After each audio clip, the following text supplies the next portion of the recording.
මොකක්ද අම්මා ප්‍රශ්නේ කියන්න? ඈ? මගේ පිතා බන්ධනාගාරී. ඔව්.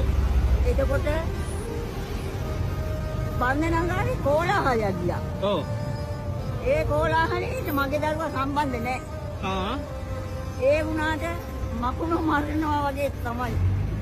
මගේ දරුවාට දෙන්නු ළමයා පුනරුත්ථාපනය කරලා දෙන්න කියලා කලට මම නීතියලා තිබුණා. මේ නරක දේ භාවිතාව නිසා අම්මා මේ අහන්නකෝ. මම මෙතනින් යනකොට දැක්කා අම්මා පාර පයින්නවා. ඔන්න ඔය බංකුව ගහ අමාරුවෙන්. එතකොට අම්මා ඔය බංකුව ගෙදරින් දරන් එන්නේ. මේ මට වැඩක් තියෙනවා. වෝකර් එකක් තියෙනවා මට 7000ක් පියලම් කරපු. මම වෝකර් එක අරන් දෙන්න හිතලා මේ නැවැත්තුවේ වාහනේ. මට වෝකර් එකක් තියෙනවා. වෝකර් එකේ ඉඳ ගන්න වෙන්නේ. ඒකද ඕක ගේන්නේ? ඔව්. මේක ගේන්නේ එකයි. වෝකර් එකක් තියෙනවා 7000ක් දීලා අරන් දීපු. මම මේ දැම්මම ගිහිල්ලා වෝකර් එකක් අරන් දෙන්න හිතලා නැවැත්තුවේ වාහනේ. ඔව්. මගේ දරුවාගේ එකක් නෙමෙයිද බේරන්න නෙමෙයිද?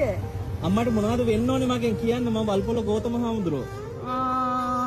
හාමුදුරුවෝ දෙබන්නේ මම බලනවා දැක්කලා තියෙනවා අරුල පොකේ මම ළඟ තවත් තියෙනවා හාමුදුරුවෝගේ ෆොටෝ එකයි බලන්න.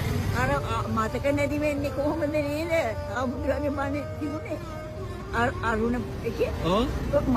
අරුණ පත්තරේ. ඔව් අරුණ පත්තරේ. මට මුකුත්ම මතක නැහැ කියනවා කියලා. ඒකට නේද හාමුදුරුවෝ උත්තර දීලා තිබුණේ.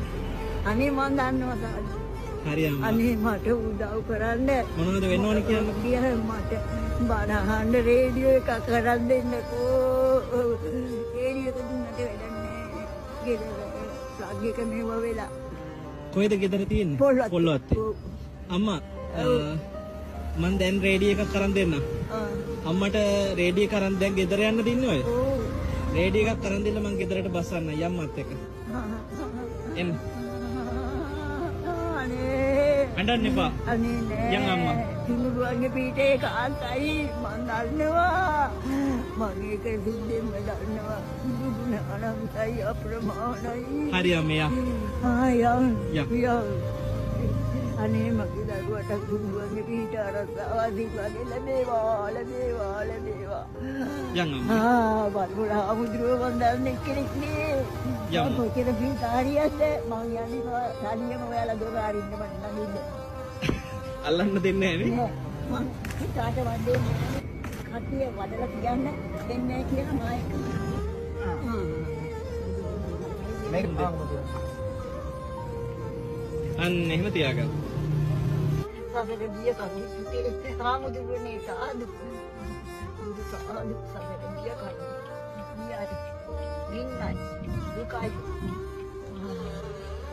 සායුරක් මේක කතරක් මේක අඳුරක්.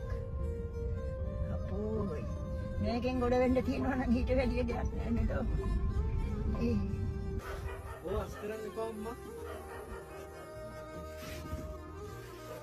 අස්වස් මේ ජීවත් වෙන්නේ අම්මා. ඉතින් වගේ අන්තර්ම කැපුණේ කාලා අස්වස්ම කපලා.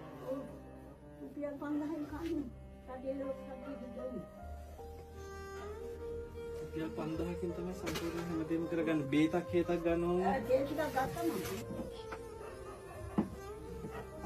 මෙන්න මේක තමයි උයාගෙන තියෙන්නේ. මේකේ බච්චුට්ටක් එක්ක. බඩු. මේ සතුට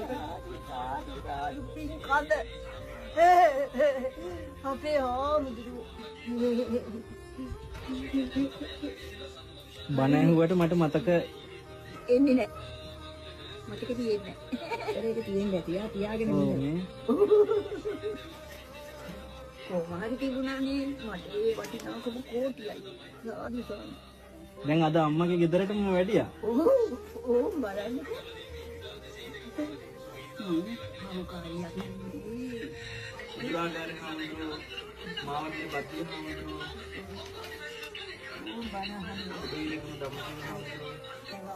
අම්මා විශ්වාස කරන්න මම කියන කතාව මේ අරුණ පත්තරේ බොහෝ කාලයක් මගේ ලිපි යනවා. හැබැයි ජීවිතේ පළවෙනි වතාවට මේ පත්තරේ ලිපි S2කට දැක්කේ මං අද. ඔව්. ඒ කියන්නේ මගේ ලිපි මම දැකලා තිබුණෙත් නැහැ. හරිද?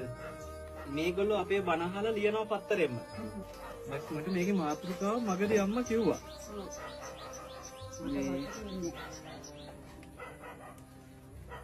ඒ කියන්නේ ඒක නිකන් තියාගත්ත නෙමෙයි. ඒකේ කාරණේ පවා හිතේ හොඳට මතක තිබුණා. ආමුදුරන්න වාඩි වෙන්න දෙන්න එකක් නැතුව මම කොහොමද? නෑ අම්මා. අනේ මේ පුටුවෙන් හරි වාඩි වෙන්න හරි මට වාඩි වෙන්න පුළුවන්. මේ ඕන තැනක වාඩි වෙන්න.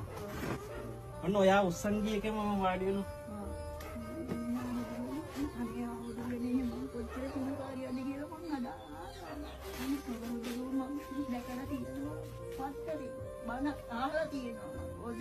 මන පිටින් දකින්න හම්බුනා මං කොච්චරනම් කිංකාරියද මගේ ස්ථානේ හොඳට භාවනා කරන පරිසරයේ බණහන්න පරිසරයේ ඔක්කොම එක්ක වෙලාවට හොඳට කැම ටික හම්බ වෙනවා තේ ටික හම්බ වෙනවා කරුණාවන්තයෙන් පිරිස ඔක්කොම හොයලා බලන උදව් කරනවා එතන අම්මලා වගේ කට්ටිය ඉන්නවා මා කැමති යන්න කරුණා පාරාදීස කියලා මෙතන මේ යකාටුව කිට්ටුව මිනෝන්ගොඩ අනේ මම මේක වහලා දාලා එන්න මට මේව වැඩක් නෑ අම්මට නිදහස එතන ඉන්නම පරිසරය හදලා දෙන්න මෙතන ලොකු දුකක් විඳිනවනේ ඔව් පේනවන්නේ ඔව් දාන කැල්ල හොයා ගන්න ඕන වතුර ටික ගන්න ඕන කඩේට යන්න ඕන සාල්පඩමක් නෑ මේක තමයි ඇසලින් කරුණාවති අම්මගේ ගෙදර තව ටිකකින් ඇසලින් කරුණාවති අම්මා කරුණා පාරාදීස අම්මට දැන් කාත් කවුරුත් නැහැ හවුහරණක් නැහැ කියලා හිතන්න එපා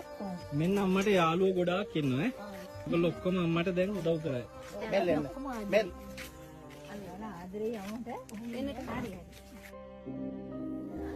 අම්මේ විඳපු දුක් එක්ක කවදා හරි තවතිසා දිව්‍ය ලෝකේ සුරසැප විඳින්නම ඕන